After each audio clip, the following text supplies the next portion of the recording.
St. Patrick's Day is coming up, correct? Just like we did last time, we're going to stay with the St. Patrick's Day theme. Today we're going to pick up gold nuggets, and we're going to put them in our pot of gold. Alright, so you see all the gold nuggets out here? Well, I'm going to tell you how. Okay, so we got all the gold nuggets out there, and you're going to be with a partner. Okay, so I need someone who's sitting nice and quiet. You're sitting nice and quiet. Will you help be my partner? Okay, so you and your partner have to work together. Teamwork, okay, and good social skills. Gotta encourage each other, okay, and help each other pick up these gold nuggets. So we're gonna come out. We're gonna pick up a gold nugget. You gotta figure out a way. How do you want to pick this up? Okay. And you can't use your hands. You can't use your feet. And then you'll have an assigned bucket, and you'll take it over to the bucket and go drop it in your bucket. Good job. That's great. Does everyone understand? Yes. Thank you for demonstrating with me. Okay. Question? No swatting. You can't go like, good question. You can't go like this and, oh. Yeah. If another team is picking up a gold nugget already, good questions. You can't come over and knock out their gold nuggets. It's theirs. Let them have it. Okay, and also you can't roll the ball down. So you got to pick it up where it's at. Now if you drop it, you can just take it where it's at and pick it up and put it in the bucket. Okay? If we catch you using your hands or your feet or your body, we're going to dump your bucket out. Okay, so don't use your feet or your hands. Okay? Any other questions? You got another question?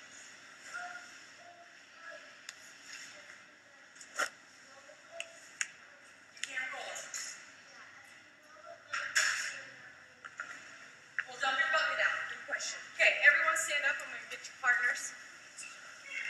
Okay, I'm looking for two people standing still, being quiet. Oh, you two are doing a good job. Okay, I'm going to have you take these and go stand behind that first left pot of gold. Okay, and when we go to our buckets, our pot of golds, do we kick all the gold coins? No. The gold nuggets? No. Not like you. You two are standing quietly. Go behind the second one. You two are standing quietly. It's so hard not to get the kids' faces in there. It doesn't matter. Standing quietly. Go to the next gold bucket. Next. Okay. And let's have these two gentlemen standing very quietly. Go down there. That's it. You're quiet and you're doing good. Both of you. Go behind the second one. Okay. Should not be picking up the noodles. Sorry, I forgot to tell you. Put the noodles down and just stand quietly with your hands beside you. Put the noodles down and stand quietly with your hands beside you. There we go. Okay. You're standing quietly. You two, stand in that next bucket. You two, the next bucket. And you three, can you work together as a big old team? Yes. Okay, you go on the last bucket. Oh, sorry. Okay, do not touch the equipment. Okay. All right. Are you guys ready to get all the gold nuggets? Okay, what do you not use? What are you not allowed to use? Your hands, your feet, or your body. If we catch you, what happens? We dump your bucket, right? We dump your pot of gold. And you have to work together with your team. Both of you can have the noodles in your hand. Okay? You can't have two noodles per one person. It's one noodle per person. Ready? Pick up the noodles. Go!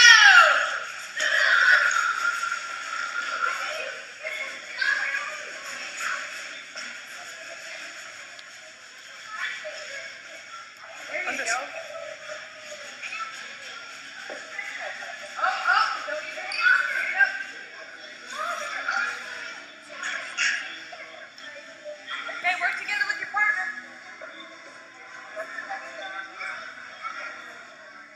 There you go.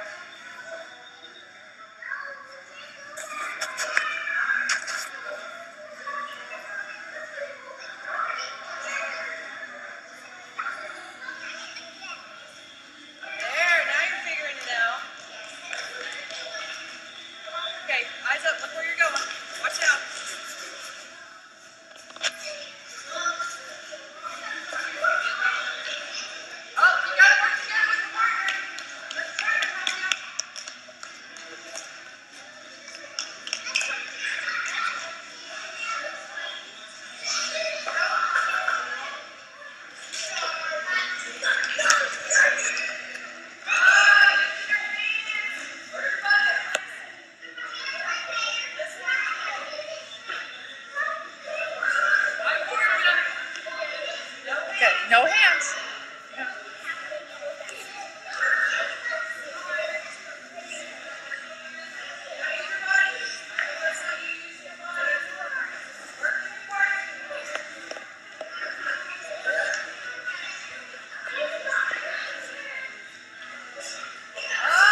Try not to get you, Amy.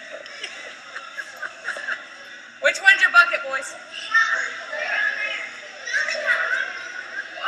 What's that? That's the rules, though.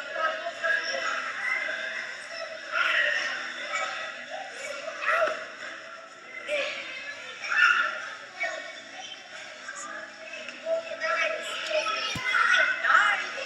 Wow. Good job. Okay, I'll get your toe tuck in here.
Okay, so I'm going to discuss how I differentiated the lesson for individual and or distinct groups of students.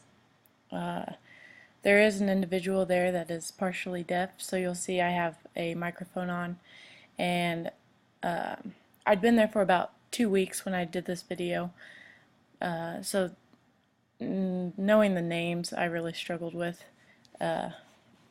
so far. I know I'd been there for 2 weeks, and I know Mrs. Weber said I have to learn about 500 names, so that's a struggle. So you don't hear me using names, which I would much rather prefer, of course, and really get to know my students. But at that time, I just hadn't had enough time. But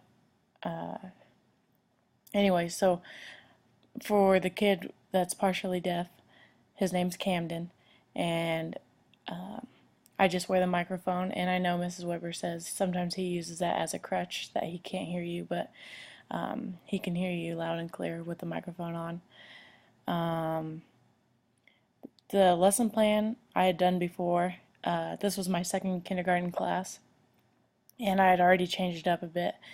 At first we were using scoops and partners, and these scoops, they would scoop up the balls and put them in the buckets, but some people could use the scoops and just scoop up a tennis ball themselves. Some people had no clue and needed a partner, but their partner was off scooping by themselves, so it didn't work out as well. And so I changed it to the noodles, and the noodles worked so much better just with that the kindergarten kids, and same with first grade.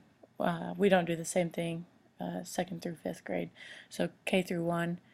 This was a great activity. It went along with St. Patty's Day, because it was that next coming Monday during spring break. Technology we used, we had St. Patrick's Day music playing through the CD player. The kids love that. Any challenges that arose related to differentiated instruction, either during planning or implementation, and how you handled those. just adjusting the lesson throughout each class. There's 3 kindergarten classes. This was my second one, and even on the third one, I changed my directions a little bit and made it more clear on how I wanted the kids to perform this activity. And compared to the poor first kindergarten class, they always, I'm trying something new, so I make adjustments during.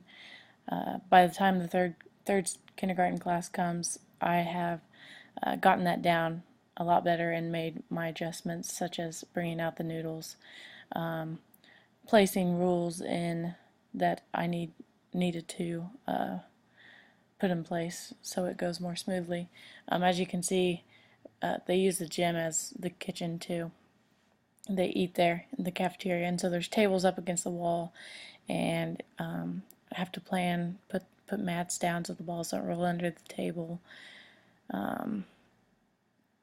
I will change my approach in the future lessons based on what you learn from this teaching experience. Gosh.